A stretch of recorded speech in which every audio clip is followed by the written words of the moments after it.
तुम्ही फुटपाथवर असलेल्या लोकांना 300 फुटाची SRA मध्ये घरं देत आहे. भैया मुसलमान लोकांना घरं देत आहे, बाहेरून आलेल्यांना जे अनधिकृत आहेत.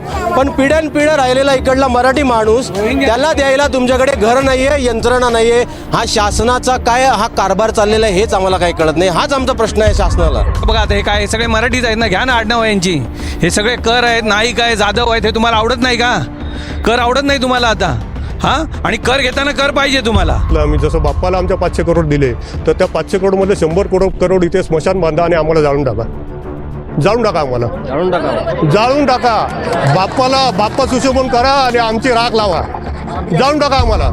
भीती एवढीच आहे की बाकी सगळा करू शकतो, पण हे मालक लोक हरामी एवढे आहेत ना की पैशासाठी सगळे एकत्र आहेत. बेघर करणं हे तर पर्याय ना. Right to live with dignity, article 21 of Indian constitution काय बोलते? You have a right to life, right to live with dignity. कुठे गेलं ते? आता हे लोक बेघर आहे. 140 कुटुंब, 600 लोक रस्त्यावर आहे, मराठी कुटुंब आहे. सरकार स्वतः, अर्बन डेव्हलपमेंट डिपार्टमेंट, तुम्ही स्वतः याच्यामध्ये उतरून ताबडतोब इथं हे करा.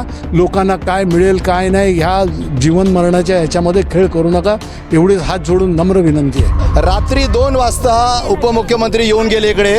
आज इकडे 7 दिवस झाले. हा पूर्ण मुंबईमध्ये, महाराष्ट्रामध्ये नाही पूर्ण जगामध्ये व्हायरल झाला आहे. पण त्यांनी अजून इकडे फोन केला नाही, कोणताही प्रतिनिधी इकडे पाठवला नाही. एकनाथ शिंदे साहेबांनी इकडे या आणि आम्हाला लिहून द्या, आम्ही आमचं आंदोलन थांबवतो. जर हा झाला नाही, मी तुम्हाला सांगितलं आहे 6 महिन्यामध्ये असं आंदोलन मुंबईमध्ये बघितलं नसणार, हे तुम्हाला मी आश्वस्त करतो. मुख्यमंत्र्यांना वेळ नाही आहे का मारायचं आहे आम्हाला?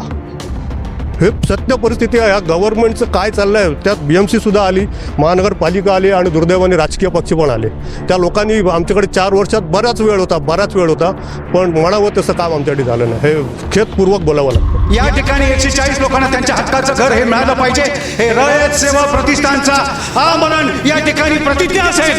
रयत प्रतिष्ठानचा, रयत सेवा प्रतिष्ठानचा.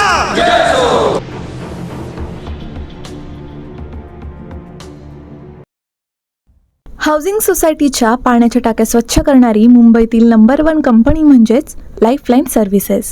तर मंडळी, मी आज उभा आहे प्रभादेवी क्षेत्रात पुरुषोत्तम वाडी या ठिकाणी, जिथे 600 घरांचा त्यांच्या भविष्याचा एक तोडगा निघायला काही वाव भेटत नाही आहे. आणि त्यांच्या पुनर्वसनास निमित्त आणि त्यांच्या काही जे काही अडचणी आहेत आणि परस्पर त्यांची घरं तोडण्याचा जो प्रकल्प आलेला आहे, त्या संदर्भात आपण हा आजचा आढावा घ्यायला आपण इथे उपस्थित आहोत.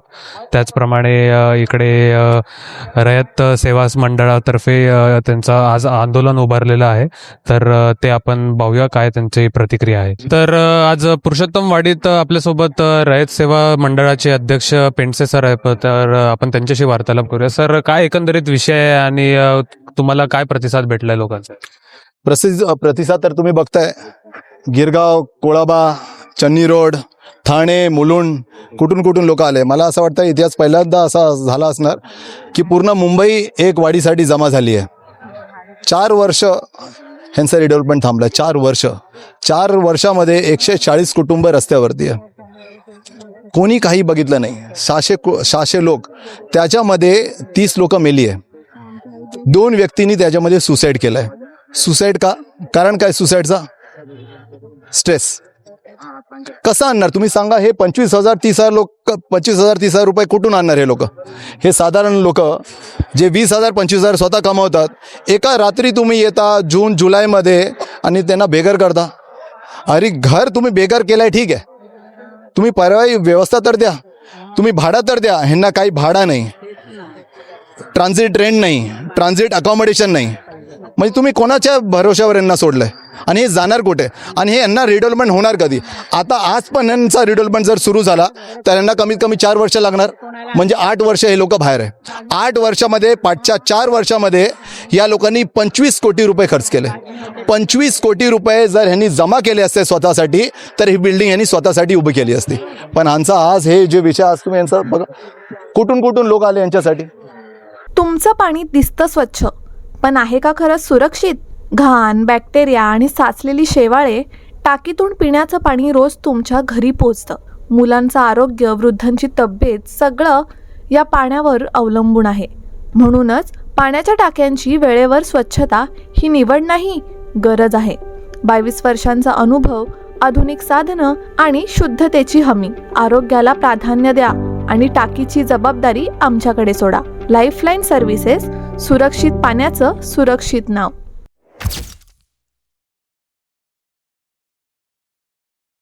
पण तुम्ही आता जसं म्हणताय की ह्यांना बेघर केलं गेलं, तर ह्याच्यात फसवणूक ही प्रशासनाकडून केली गेली आहे की बिल्डरकडून केली गेली आहे? तर एक क्लिअर पिक्चर. बिल्डरचा तर ह्याच्यामध्ये आता सीन सुरू झाला नाही आहे.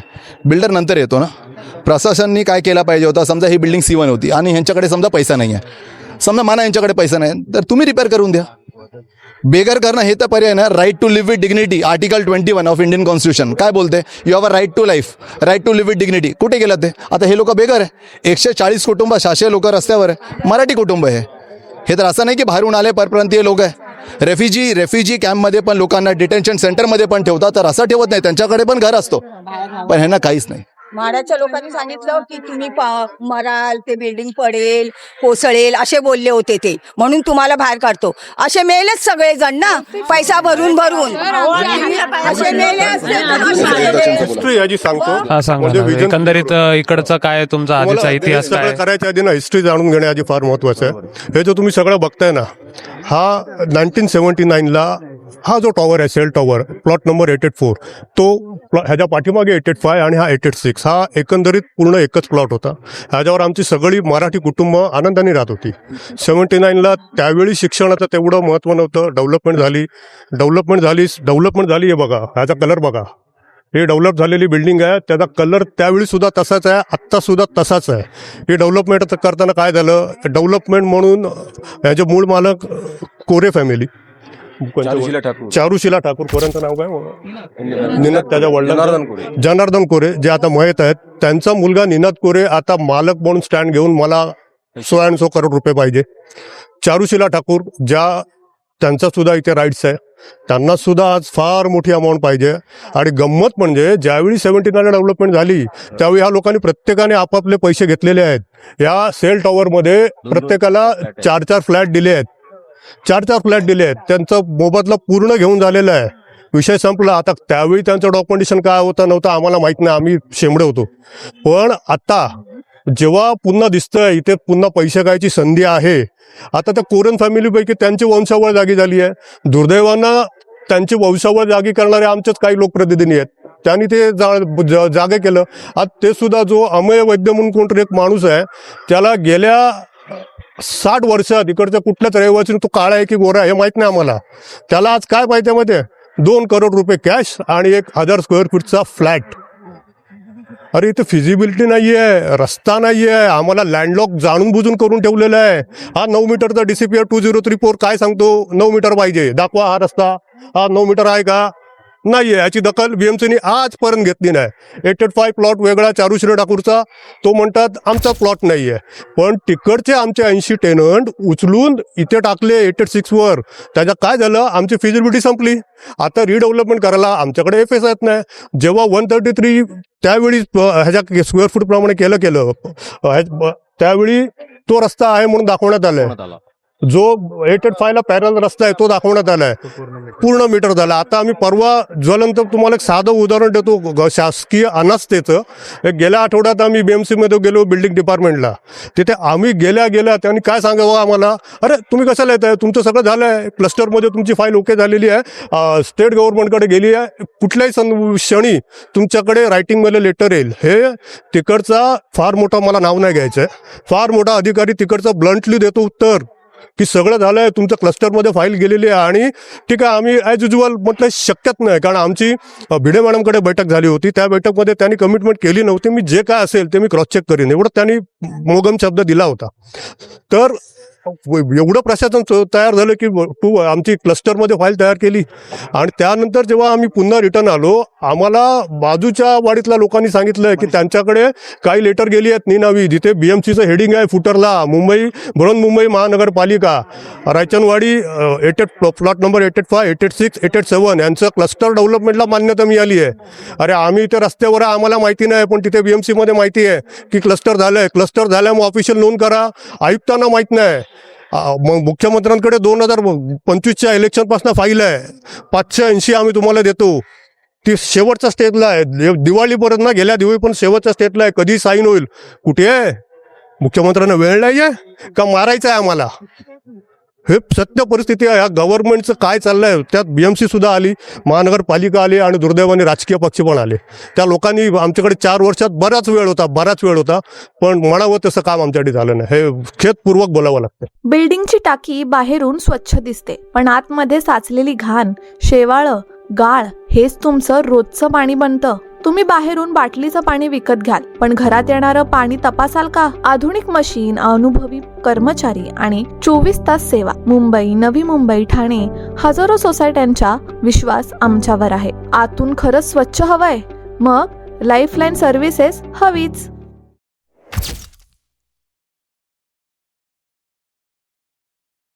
तुमची मग इथून पुढे तुमचं अजून काय स्टेप असणार आहे, पुढचं पाऊल काय? परवाच एका वाहिनीला सांगितलं आम्ही, जसं बाप्पाला आमच्या 500 करोड दिले, तर त्या 500 करोड मध्ये 100 करोड इथे स्मशान बांधा आणि आम्हाला जाळून टाका. आम्हाला जाळून टाका. बाप्पा सुशोभन करा आणि आमची राख लावा. जाळून टाका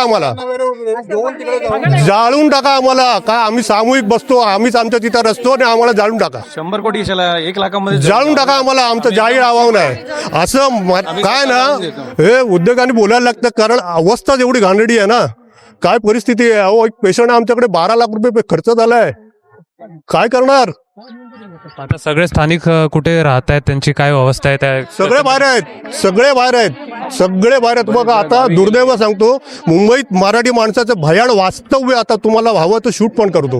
ही बिल्डिंग सिव्हल लावून खाली गेलेली आहे. इथे नळ, पाणी, लाईट नाहीये, पण आमचे काही रहिवासी त्यात राहत आहेत. का माहितीये? मजबुरी. पैसे नाहीत, भाडं द्यायचं की पोटाची खिळगी भरायची, म्हणून विदाऊट लाईट, विदाऊट पाणी लोक राहत आहेत.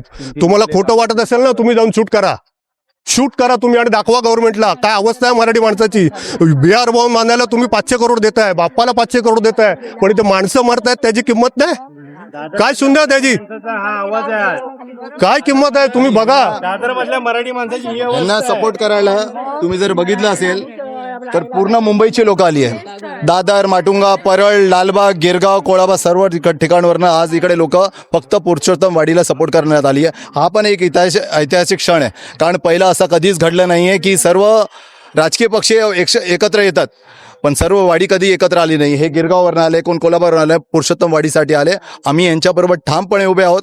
आणि जर मी तुम्हाला पहिलं सांगितलं 6 महिन्यामध्ये मुख्यमंत्री उपमुख्यमंत्र्यांनी यांचा रिडेव्हलपमेंट जर सुरू नाही केला तर 1956 मध्ये तुम्ही एक आंदोलन बघितलं होतं, परत तुम्ही 2026 मध्ये तसाच मोठा एक आंदोलन मुंबईमध्ये परत बघणार. तर तुम्ही ते किती वर्ष तुम्ही राहत होतात?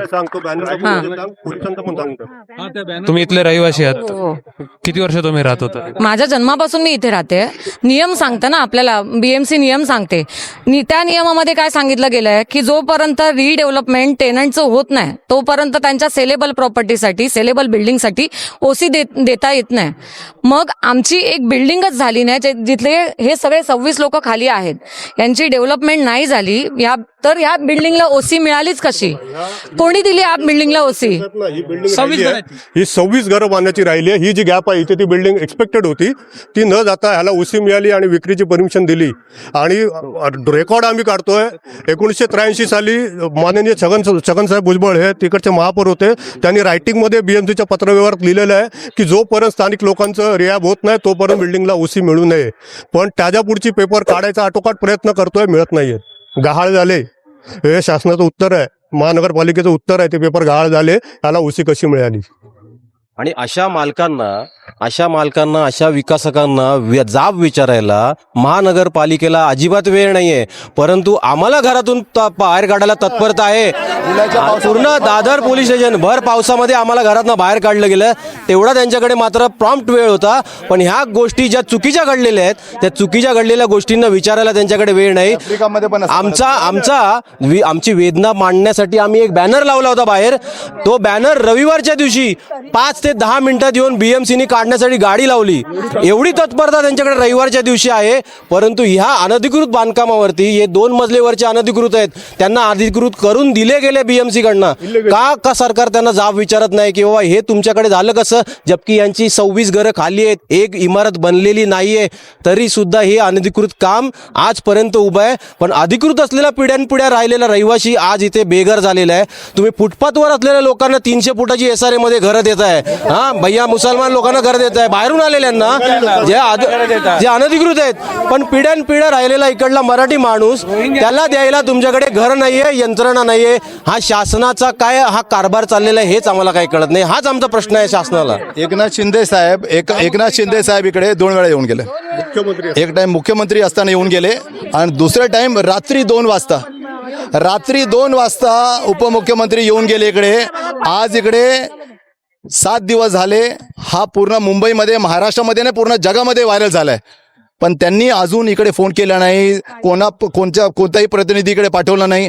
तुम्हाला इलेक्शनच्या टायमात 2 वाजता रात्री तुम्ही इकडे येता, पण आता तुम्हाला जाग येत नाहीये. तुम्ही आश्वासन दिलं होतं की 580 देणार, नको तुमचा 580. उद्या तुम्ही 450 सांगा की तुम्ही आमचा रिडेव्हलपमेंट परवापासून सुरू करताय. पूर्ण पुरुषोत्तम वाडी तुम्हाला लिहून देणार, 450 त्यांना चालणार. बोला, चालणार का नाही चालणार? 450 चालणार. पण उद्या जर तुम्ही सांगणार असणार की 5 वर्षानंतर तुम्ही 580 देतो, 600 देतो, 700, आम्हाला नको येते. एकनाथ शिंदे साहेबांनी इकडे या आणि आम्हाला लिहून द्या, आम्ही आमचं आंदोलन थांबवतो. जर हा झाला नाही, मी तुम्हाला सांगितलंय 6 महिन्यामध्ये असं आंदोलन मुंबईमध्ये बघितलं नसणार, हे तुम्हाला मी आश्वस्त करतो. बरोबर आहे, बरोबर आहे. आता तुम्ही काय सांगाल, आता परत पावसाळा सुरू होईल, मग तुम्ही जसे वाऱ्यावर आहात, पुढचं तुमचं काय, तुम्ही कसे असे सामोरे? हे सगळं करणार ते आता आम्ही बघणार, त्याला साथ देणार आम्ही त्यांना. तुम्ही इथे किती वर्ष राहताय? माझ्या आजी आजोबांपासून आमचं घर आहे इथे. आणि तुमचं आता एकंदरीत तुमचा एक लढा कुठपर्यंत पोहोचेल आणि तुम्हाला काय वाटतंय कुठपर्यंत पर्यंत आम्ही लढा करणार, लढणार. काही झालं तरी आम्ही लढणार. आमची जागा आहे, हक्काचं घर हवं आम्हाला. आम्हाला आमचं हक्काचं घर आहे, आमचं स्वतःच आहे सगळं.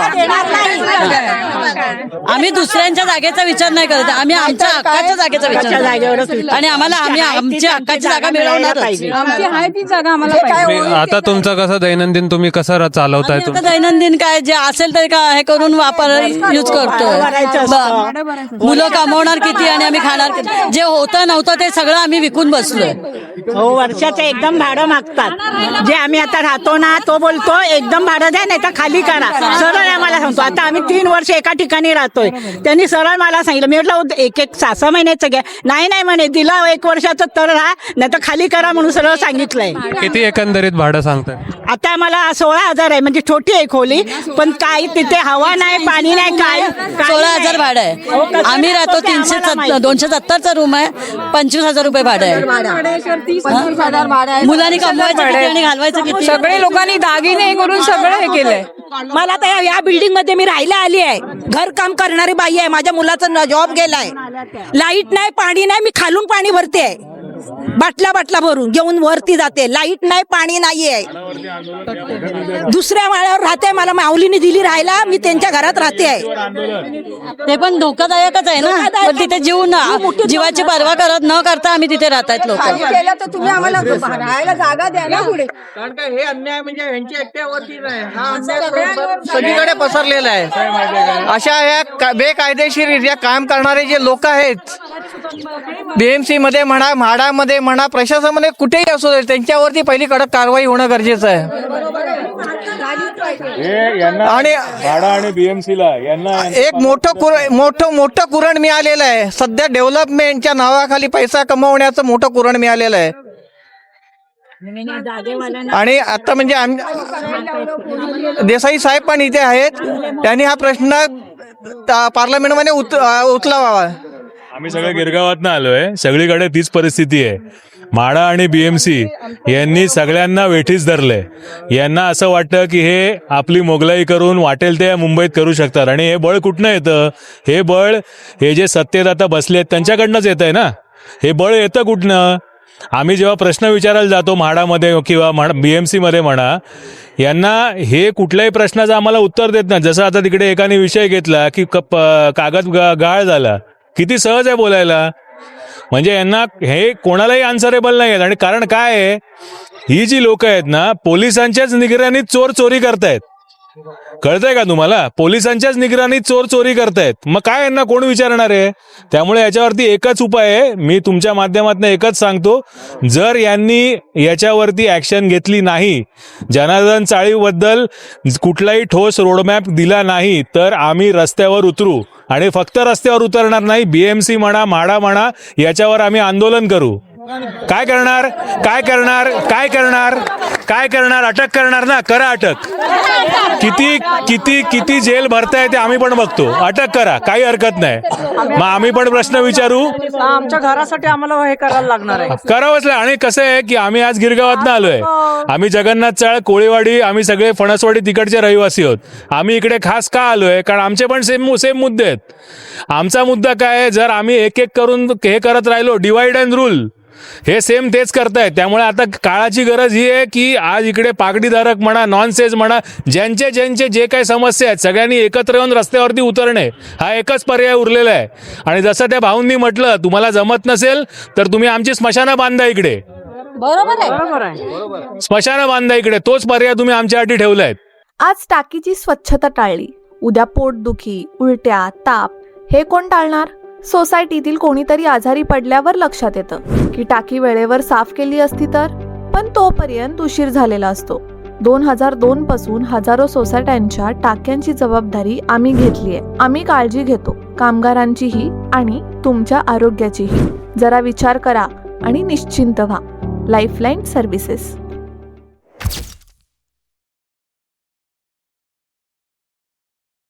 तर एकंदरीत आपण इथे परिस्थिती बघतोय, लोक अगदी म्हणजे त्यांचा कवटाळलेले आहेत आणि अक्षरशः त्यांचा आक्रोश आपण सहन करू शकतोय, बघू शकतोय.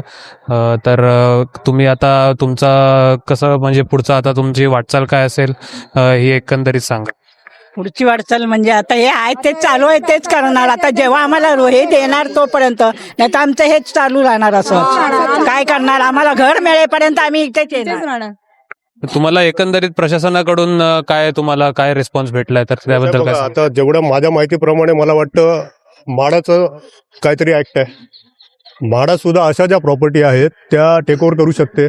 पण इथे परत मुद्दा येतो, मग मागाशी पण मी म्हटलं की नॉनसेन्समध्ये राहतो. आमचा गुन्हा असेल ना, तर साहेब आम्हाला मारून टाका. जर नॉनसेन्ससाठी गव्हर्नमेंटकडे, महाराष्ट्र शासनाकडे आणि महानगरपालिकेकडे जर काय पर्याय नसेल ना, तर आम्हाला मारून टाका. अदरवाईज तुम्ही तो पर्याय निर्माण करा ना, तर सांगा तुमची लायकी नाही, तुम्ही मरून जा. सेम क्रायटेरिया ना साहेब BMCला पण लागतो. BMCमध्ये पण लँड ॲक्विजिशन आहे ना, BMC ॲक्ट आहे ना. आता गेल्या 4 वर्षात BMCनी समोर येऊन नोटीस पाठवून BMC ॲक्टप्रमाणे ही लँड ॲक्वायर करायला पाहिजे होती. नक्कीच करायला पाहिजे होती. कुठे आहे BMC? लँड तुमच्याकडे ॲक्ट आहे, तुम्ही टेक ओव्हर करू शकता, ॲक्वायर करू शकता. मग काय नाही केले? ठीक आहे, आम्हाला नॉलेज नव्हतं, आमच्याकडे पैसे. कारण काय होतं ना साहेब, प्रत्येक ठिकाणी जायचं ना, एखाद्या वकिलीकडे जायचं आहे पैसा लागतो, एखाद्या आर्किटेक्टकडे जायचं आहे पैसा लागतो, एखाद्या डॉक्टरकडे जायचं आहे पैसा कुठनं आणणार? पोट भरायचं की हे करायचं? आपण काय ना, आता हद्द झाली. आता शेवटी आम्ही काय ठरवलं, 140 जणांनी मारायचं आहे ना, मुरदाडसारखं नाही मारायचं. आता 2 पडल्या तर 2 द्यायच्या. काय होईल तो परिणाम काही होऊन देत. आता मी म्हणून म्हटलं ना, आता आम्हाला कळलं की BMCमध्ये पण ऍक्ट आहे टेक ओव्हरचा. BMC ऍक्ट प्रमाणे तुम्ही ॲक्वायर करू शकता. का नाही केलं BMCने गेल्या 4 वर्षात? का नाही केलं म्हाडाने गेल्या 4 वर्षात? की ठीक आहे, तुमच्यावर अन्याय झालाय. आमच्या मागण्या काय अवस्था नाही आहेत साहेब. जे शासन दरबारी लिहिलेलं आहे ना ते द्या, पण ते जिवंतपणी द्या. मेल्यावर त्याची व्हॅल्यू नाही. जिवंत आहोत ना तोपर्यंत आम्हाला आमच्या हक्काचं घर द्या. आमच्या आई वडिलांना ना परत घर बघू दे. त्यांना 4 वर्ष जगतील, अजून जास्त जगतील. दादरमधील मराठी माणसाकडे घर नाहीये. हे 140 लोक आहेत, त्यांच्याकडे दागिने नाही आहेत. का दागिने नाही आहेत? कारण त्यांचा घर भाडा भरण्यासाठी त्यांनी दागिने विकले किंवा घाण ठेवले. तर ही मोठी बोलतात ना मराठी माणसाची दुर्दशा झाली आहे. याकडे शासनाने बघितलं पाहिजे आणि लवकरात लवकर काहीतरी निर्णय घेतला पाहिजे. 140 लोकांनी जेव्हा आजपर्यंत 25 ते 30 करोड खर्च केलेला आहे, तो खर्च आपल्याला परत मिळणार आहे का शासनाकडनं? आम्ही आमच्या जीवाचं पाणी करून आज या ठिकाणी सर्व पैसे भरतोय. जिथे भाड्याकडे जातो, आज या ठिकाणी एवढ्या प्रॉपर्टीज रिडेव्हलपमेंटच्या बाबतीत आहेत. इकडची भाडं वाढलेली आहेत.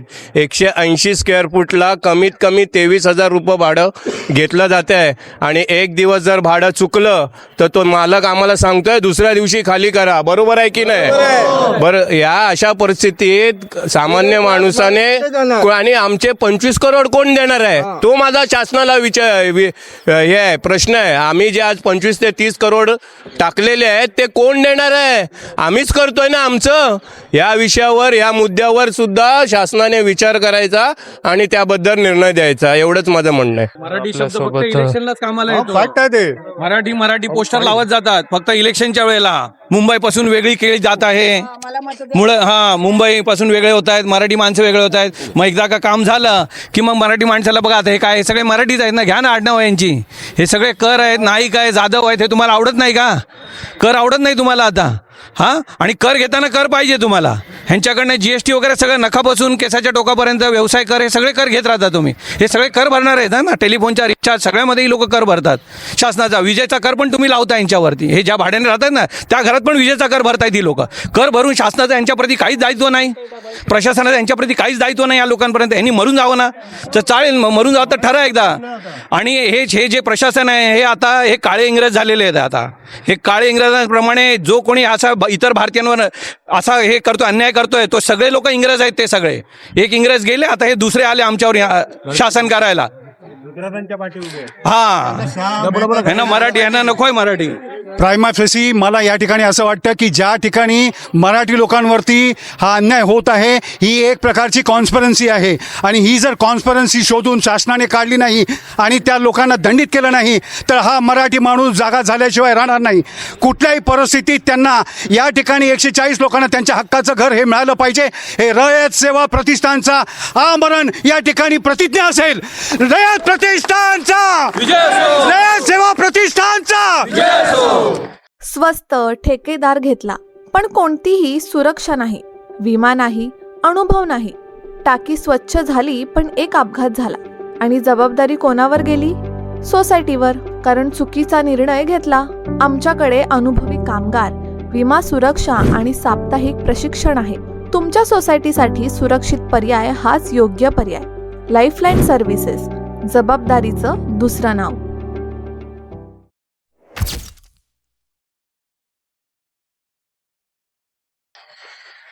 तर आपल्यासोबत इकडे देसाई सर पण आहेत, आमदार महेश सावंत सर पण आहेत. त्यांच्याशी पण आपण जाणून घेऊया. सर, काय सांगाल इकडे जो जनाक्रोश लोकांचा आहे? तर जनाक्रोश आहे ते बरोबर आहे. आम्ही सुद्धा मालकांची, त्यांना पण माहिती आहे, आम्ही मालकांना खूप हे केलं. पण मालकांचं एवढं आडमोठं धोरण आहे ना. एका मालकाचा आता इथे जवळजवळ एक ह्यांनी बिल्डर आणलेला, बाकी बहुतेक मालक तयार झालेले. ती एक आता नाव घेत नाही ना. काल तर मी भाऊंच्या पुढ्यात चारुशिला बोन आहे, काल मी भाऊंच्या पुढ्यात फोन केला. त्यांना बोललो तुम्ही लोकांचा सत्यानाश लावता. नाही ना, मला लोकांसाठी करायचं. बोललो लोकांसाठी काय करायचं, थोडं 2 पावलं मागे. आणि बोललो जो बिल्डर त्यांनी निवडलाय, काय नाव त्यांचा, सावला काय कोणतरी, दीप्ती.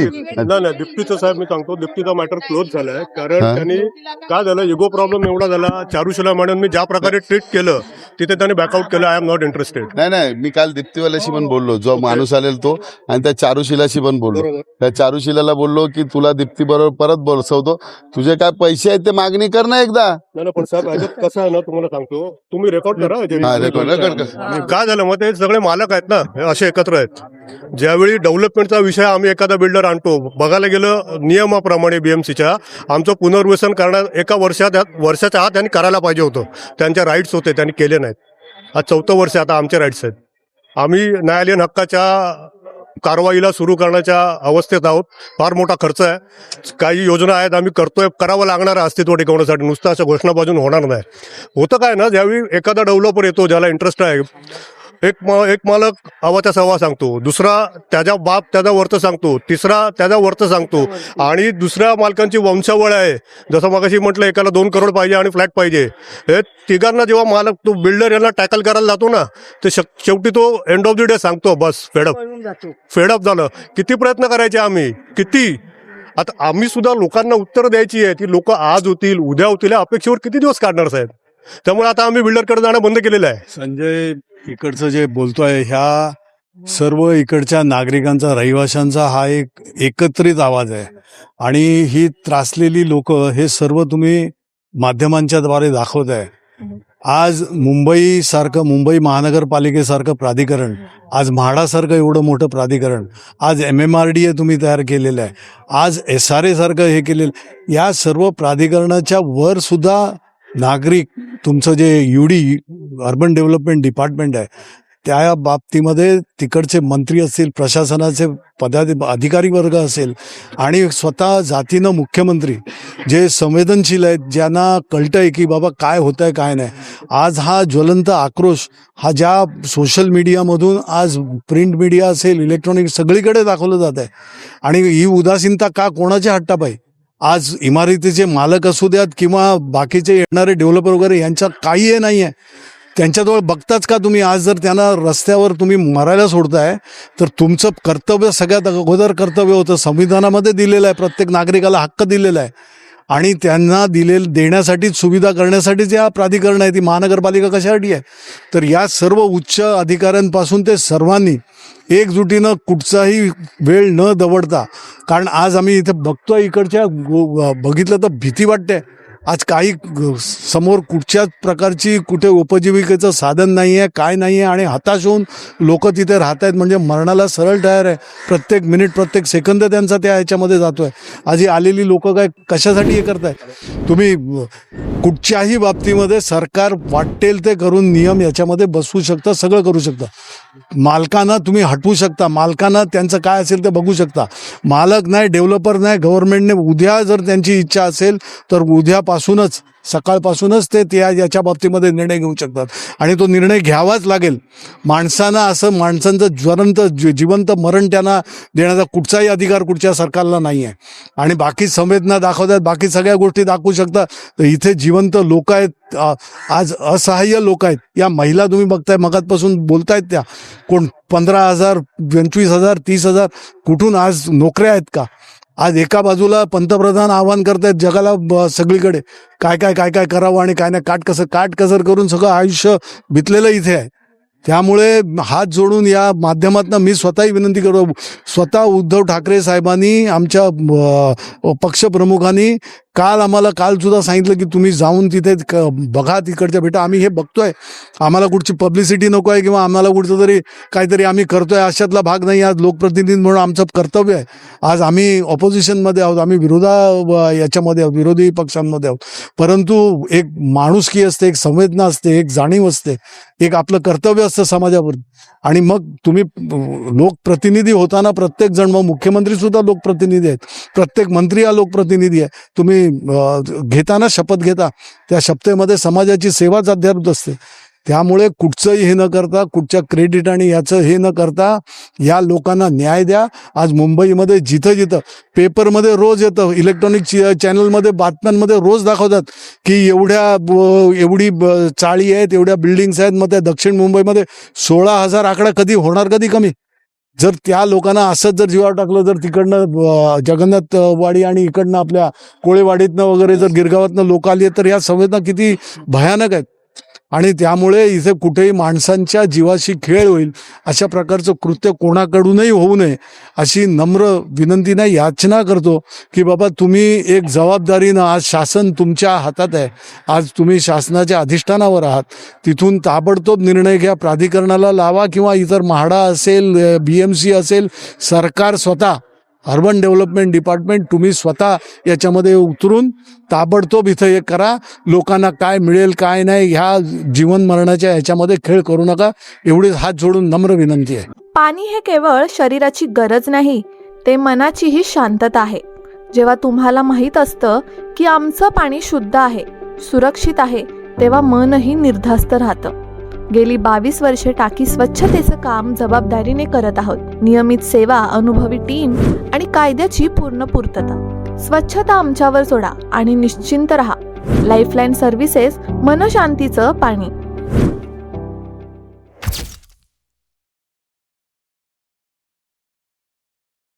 आम्ही स्वतः, म्हणजे संजय पण होता, कमिशनरांकडे गेलो तेव्हा मी स्वतः कमिशनरांना सांगितलं की मॅडम तुम्ही बाहेर नॉनसेन्स आहे, म्हाडा तर जबाबदारी घेतच नाही.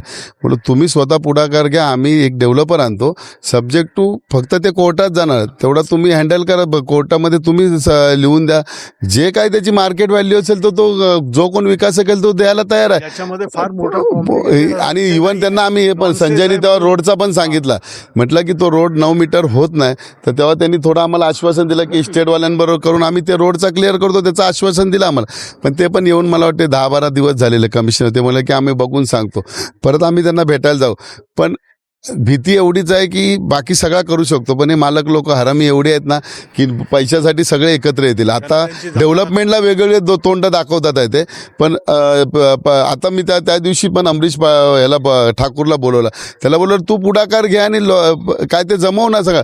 तो मी नाही, माझा मी बोलतो. अरे माझा मी बोलतो, त्याचा तोंड वेगळा. काल त्या चारुशीला ठाकूर मी बोलवतो लोकांचे हाय लागतील तुम्हाला, बोललो मी बोलो अशीच तुमची दशा होणार, तिथे कुठल्या तरी गावातच तुम्ही जाणार आहे बोललो, ह्या भाषेत बोललो मी त्यांना. नाही, पण त्यापेक्षा शासनाजवळ संपूर्ण अधिकार आहेत, राज्य शासनाजवळ संपूर्ण अधिकार आहेत, प्राधिकरणं सशक्त आहेत, प्राधिकरणांजवळ अधिकार आहेत. ताबडतोब आपल्या अधिकाराचा वापर करा आणि या जे मानणार नाहीत, मग त्या इमारतीचे मालक असू द्यात किंवा कोणी, जे मानणार नाहीत त्यांना त्यांची जागा दाखवा आणि लोकांना संरक्षण द्या. आंदोलन करून रस्त्यावर उतरून बिचारे करणार काय? तुम्ही चिरडणार तुम्ही आहात, प्रशासन आहे, पोलीस आहे, तुम्ही उद्या आंदोलनाला उभे राहिल्यानंतर आंदोलनाची कुठच्या कुठे हे करणार. पण त्याचा खेळ करण्यापेक्षा ह्या संवेदना, जागृत संवेदना तुमच्यासमोर आहेत, तुम्ही संवेदनशील आहात आणि कृतीमध्ये आता हे करा. आणि करायला घेतलं तर काही कठीण नाही. आज एवढे मोठमोठाले अटल सेतूसारखा जो कुठून कुठे ब्रिजेस बांधता, इन्फ्रास्ट्रक्चर तयार करता, त्या ह्याच्यावरनं सगळं जग पुढं चाललेलं आहे. आणि इथे या मुंबईसारख्या शहरामध्ये आज ह्या भारताची आर्थिक राजधानी, आज मुंबईसारख्या प्रभादेवीसारख्या या भागामध्ये अशी अवस्था लोकांची असणं म्हणजे मला वाटतं बिहार किंवा दुसऱ्या ज्या काही बिमारू राज्य असतील त्या ह्याच्यामध्ये असलेल्या लोकांच्या ज्या परिस्थिती आहे लोकांची, त्या परिस्थितीची कुठेतरी हे करण्यासारखं आहे. आणि हे खरोखर शर्मनाक आहे, आपल्या सगळ्यांना लाजिरवाणी गोष्ट आहे. त्यामुळे या आता कुठच्याही गोष्टीची वाट न बघता, कोणी नाही, इमारत वगैरे सगळे येतील, उद्या तुम्ही तुमचं बोट कागदावर ठेवा, शासनाने ठेवावं आणि सगळं हे मार्गी लागून जाईल. याच्यामध्ये कुठचाही कोणाशी खेळ करू नये. तर आपण बघतोय इकडे या लोकांची सध्या परिस्थिती कशा परिस्थितीत राहत आहेत. तर इथे जे काही जुन्या बिल्डिंग अवेलेबल आहेत, जे एकदम पडक्या हालतमध्ये आहेत, ते कधी कोसळू शकतील अशा हालतमध्ये आहेत. तर जीव मोठीत ठेवून लोक इकडे बिना विजेचं, बिना पाण्याचं कसेबसे आपलं गुजारा करतायत आणि त्यानुसार ते आपलं दिनचर्या काढतायत इथे कसेबसे जीव मुठीत ठेवून हातात. तर ह्या मुंबईने ह्या लालबाग परळमध्ये गिरणी कामगारांचं आपण बघितलं की काय कसे देशोधाडीला लागले, त्यांची मुलं कशी देशोधाडीला लागली. त्याचनुसार हे असे रहिवासी आहेत जे कदाचित ह्यांचं पण भविष्य एक त्यांना दुर्मिळ दिसत आहे. तर शासनाकडे आपली हीच एक हाक असेल की तुम्ही ह्याकडे जरा लक्ष द्यावं आणि ह्यांचा ताबडतोब काहीतरी ह्यांची सोय करावी, जेणेकरून त्यांचं पुढील आयुष्य हे सुरळीत जावो आणि इथून मुंबईतून मराठी माणूस हा हद्दपार न होवो. जसा गिरणी कामगार झाला जो फेकला गेला अक्षरशः मुंबईच्या बाहेर पलीकडे, मुंबईच्या सीमा पलीकडे, तसं ह्यांचं देखील नको होऊ दे. आणि आपली हीच विनंती असेल आपल्या माध्यमातून शासनाकडे की ह्यांची लवकरात लवकर काहीतरी मार्ग काढून, काहीतरी तोडगा काढून ह्यांची सोय होवो. तर मी होतो सुमय्या गावडे, कॅमेरा पर्सन मल्हारसोबत, साऊथ मुंबई न्यूज, चेहरा मुंबईचा बघत राहा. साऊथ मुंबई विभागातील घडामोडी जाणून घेण्यासाठी साऊथ मुंबई न्यूज चॅनलला लाईक, फॉलो, शेअर आणि सबस्क्राईब करा आणि बेल आयकॉनवर क्लिक करून ऑल करायला विसरू नका.